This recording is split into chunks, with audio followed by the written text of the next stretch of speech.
Bonjour à tous, je me présente, je m'appelle Pierre-Edouard, j'ai 32 ans et j'ai décidé de créer une chaîne YouTube et de faire des vidéos afin de vous montrer l'évolution en fait, de notre terrain durant les prochains mois, les prochaines années. Donc en fait on a acheté une grange avec ma femme et on a un terrain de 4000 m² où il y avait à vrai dire pas grand chose, ne serait-ce que peut-être 2-3 arbres là, qui étaient mal foutus. Donc du coup ce que j'ai fait c'est que je les ai déplacés dans la haie et du coup j'essaie de créer en fait une zone potagère ou des zones potagères avec une forêt jardin. Voilà, c'est un peu le but. Et ben, qu'est-ce que je vais faire dans ces vidéos là? Je vais vous montrer un petit peu toute l'évolution en fait du terrain et vous montrer un peu toute l'infrastructure que je vais créer.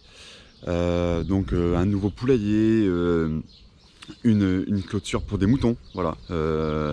Créer un bac potager, voilà, des choses comme ça. Ou installer une serre, voilà. En fait, c'est tout ce que je vais vous montrer dans ces vidéos-là. Donc, je vous montrerai également dans les vidéos un petit peu tout le processus que je fais en fait pour mes plantations. C'est-à-dire qu'en fait, moi, ce que je veux, c'est absolument pas acheter de plants dans le commerce. Ce que je souhaite, c'est acheter de la graine paysanne, de la faire pousser et de la planter. Voilà. Donc, cette année, je vous montrerai pas les semis parce que c'est déjà passé. Par contre, l'année prochaine, je vous montrerai sûrement ça en fait en vidéo.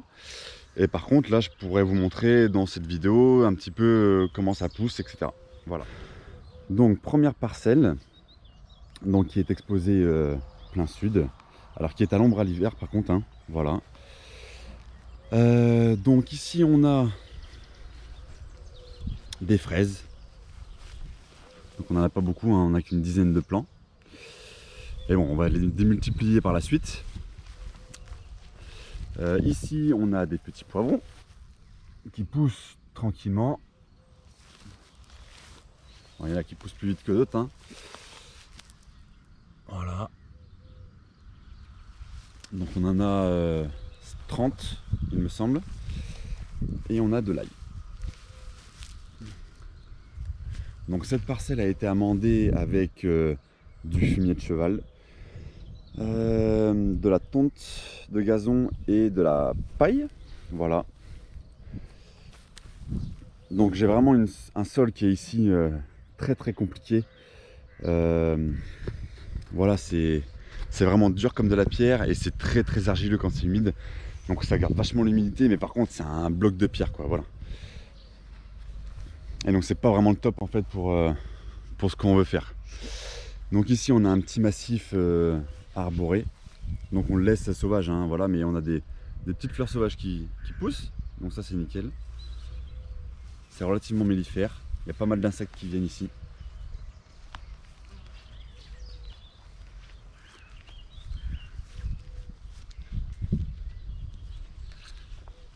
Ici on a le poulailler. Donc celui-là était déjà présent. Donc en fait avant c'était la zone potagère qui était à l'intérieur de l'ancien propriétaire de la maison. Mais nous on a décidé d'en faire un poulailler. Voilà. Donc on a à l'intérieur un framboisier, un gros mûrier ici. Donc ça donne bien là pour faire des confitures l'hiver là. Et un autre qui est là-bas. Voilà. Donc on a le poulailler qui est ici. Donc il a une capacité d'accueil de 4 poules. Et ça a été fait qu'avec de la récup, sauf le toit.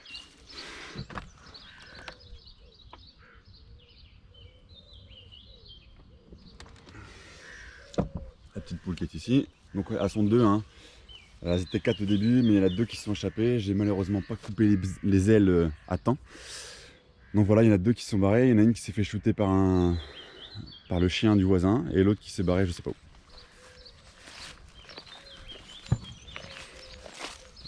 Ici, c'est une petite serre aussi qui est fabriquée en récupération. Donc ça m'a coûté vraiment 0 €. Uniquement avec de la récup. Et voilà, il faut juste passer 2 jours de son temps à créer quelque chose comme ça en fait. Voilà. Mais sinon c'est top de chez top ça. Hein. Voilà, quand les semis sont un peu grands, je les mets là-dedans et c'est parti. Alors ici, à côté du poulailler, on a une deuxième zone potagère où on a aubergines, échalotes et ail. Alors, voilà les aubergines.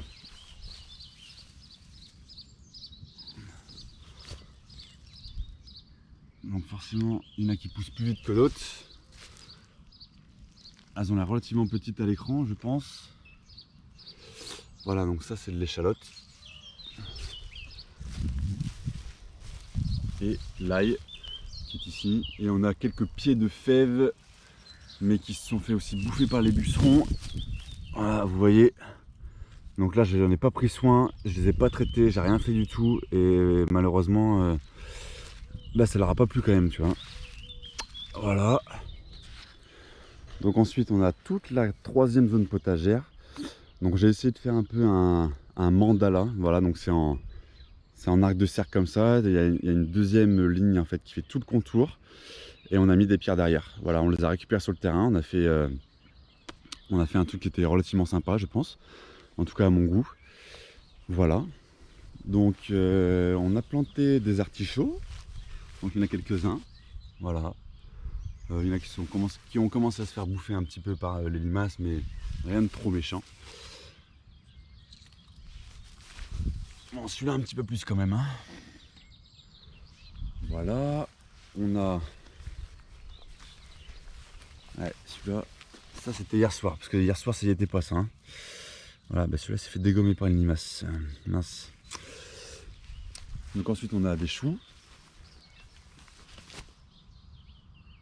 Des choux qui poussent. Purée. Ouais, mais vous voyez, en direct, je me suis fait dégommer par des limaces hier soir. Donc parce que je suis pas... Ah purée, elles sont cachées là derrière, les petites coquines.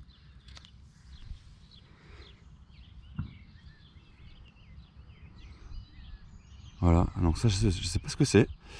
C'est des chenilles. Mais je pense que c'est elles qui m'ont bouffé en fait le chou.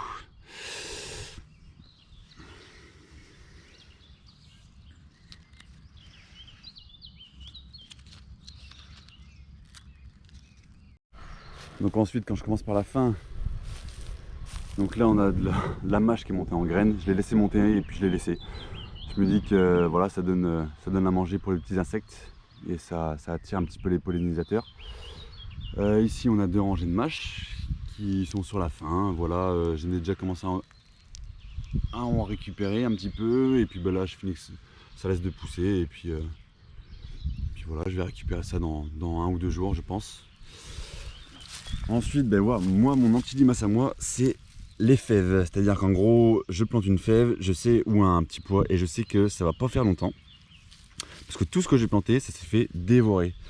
Donc je pense que ce que je vais faire c'est en planter un petit peu partout de manière à attirer les gastéropodes dessus et que ça n'arrive pas sur les autres plantes parce que j'ai l'impression qu'ils sont très très friands de ce genre de plantes. Voilà, vous voyez qu'il n'y en a pas un qui a résisté.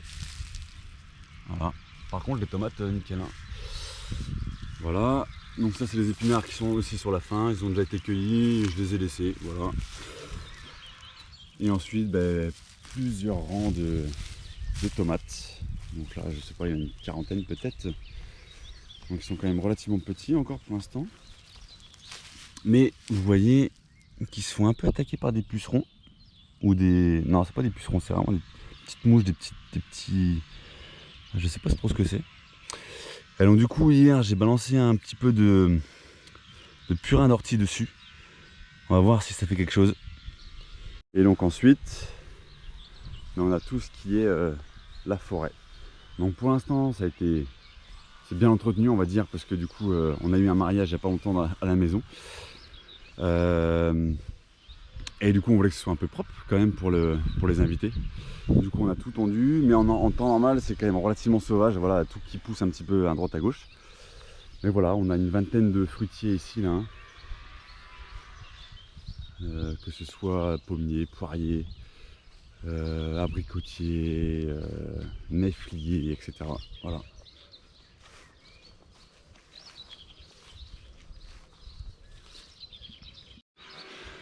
Donc voilà un petit peu les installations qu'on a actuellement, on va dire, à la maison. Et donc je peux vous parler un petit peu des prochains travaux qu'on va effectuer. Donc dans 6 mois à peu près, on va avoir 2 moutons, de manière à tondre la pelouse et puis avoir en fait de la vie à la maison. Et de cette manière, on va également donc, tout clôturer et on va bouger le poulailler parce que pour moi, il n'est pas au bon emplacement. C'est-à-dire qu'en fait, pour vous montrer, donc là, on est dans une zone qui est... Donc là, il est même pas 9 h du matin et on est déjà en plein soleil. Et on sera en plein soleil jusqu'à la fin de la journée, au moins 19-20 h. Voilà. Donc ça, c'est quelque chose qu'en fait, en fait, les poules, elles n'en ont pas forcément besoin. Mais par contre, pour une zone potagère, ce serait nickel. Et à côté, juste derrière, eh bien en fait on a tout ce qui est épandage de la fosse septique. Donc en fait on a tous les drains en fait là dans le sol. Donc à partir de là on a une bouche ici là. À partir de là jusque l'autre bouche qui est là-bas. Donc on a une dizaine de mètres en fait où donc une centaine de mètres carrés, 10 sur 10 pratiquement, qu'on ne peut pas utiliser parce que du coup on a tout ce qui est drain à l'intérieur. Donc il y a des lits de sable, des lits de cailloux, etc. De manière à ne pas rebalancer en fait les eaux usées directement dans la nappe phréatique. À son filtrer un petit peu par toutes ces couches. Et donc en fait on peut remettre là-dessus. Donc ce qu'on comptait faire, c'était prendre tout ça et le mettre ici. Donc le poulailler il sera ici. Créer une petite zone, une ligne en fait d'arbres ici, de manière à créer un petit massif avec les mûriers qui vont pousser un petit peu en manière sauvage, et de faire une zone potagère en fait ici, pareil d'une centaine de mètres carrés. Et ça, ce sera top du top, parce que même en hiver, en fait, c'est ensoleillé ici, donc potentiellement, il y a des choses qui pourront pousser plus facilement que sur les zones. Voilà. Donc voilà ce que je peux vous dire pour la première vidéo. J'espère que ça vous a plu, le petit tour, la petite présentation. N'hésitez pas à mettre un petit pouce bleu, à liker la page. J'ai aussi un compte Instagram qui sera aussi mis en description, donc n'hésitez pas à y aller. Comme je vous dis, je suis novice, je débute juste, il n'y a pas de prise de tête, il n'y a rien du tout, il y a juste voilà, de la bonne communication. Si vous avez des remarques constructives à me donner, n'hésitez pas à mettre un petit commentaire et à me le dire. Et voilà, j'essaierai de faire en sorte d'améliorer, on va dire, la vidéo, la prochaine vidéo. Voilà, merci.